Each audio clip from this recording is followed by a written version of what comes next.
నేలకొండపల్లిలోని బౌద్ధ స్తూపం అనేది మన దక్షిణ భారతదేశంలోని అతి పెద్దది మరియు మొదటిగా చెప్పబడతారు. ఇది అతి పురాతనమైన బౌద్ధ స్తూపం. ఈ బౌద్ధ స్తూపంలో పురాతన శాఖవారు తవ్వకాలు మరోసారి ప్రారంభించారు. ఈ తవ్వకాలు తెలంగాణ పురావస్తు శాఖ డైరెక్టర్ అర్జున్ రాణి రోజు నేతృత్వంలో పురావస్తు శాఖ డిప్యూటీ డైరెక్టర్ నర్సింగ్ పర్యవేక్షణలో జరుగుతున్నాయి.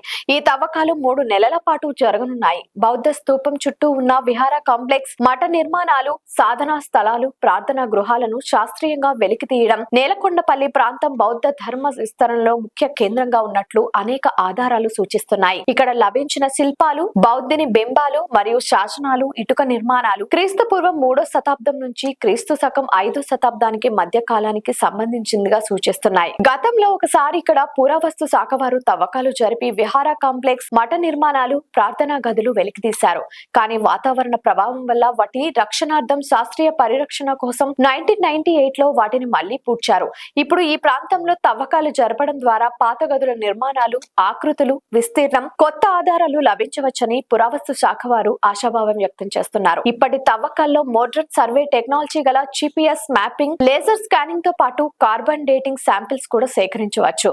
మొదటి దశలో మట్టి తవ్వకాలు, గోడల నిర్మాణాలు, విగ్రహాల భాగాలు సేకరణ జరుపుతారు. రెండవ దశలో కన్జర్వేషన్ అంటే గోడలు, నిర్మాణాలు బలపరచడం, రక్షణ కవచాలు ఏర్పాటు చేయడం, డిజిటల్ డాక్యుమెంటేషన్ వంటి కార్యక్రమాలు చేయబడతారు. ఈ తవ్వకాలు తిరిగి ప్రారంభం కావడంతో చుట్టుపక్కల స్థానికులలో ఉత్సాహం పెరిగింది.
లైక్ చేయండి, షేర్ చేయండి, సబ్స్క్రైబ్ చేయండి. మరిన్ని వీడియోల కోసం బెల్ సింబల్ పై క్లిక్ చేయండి.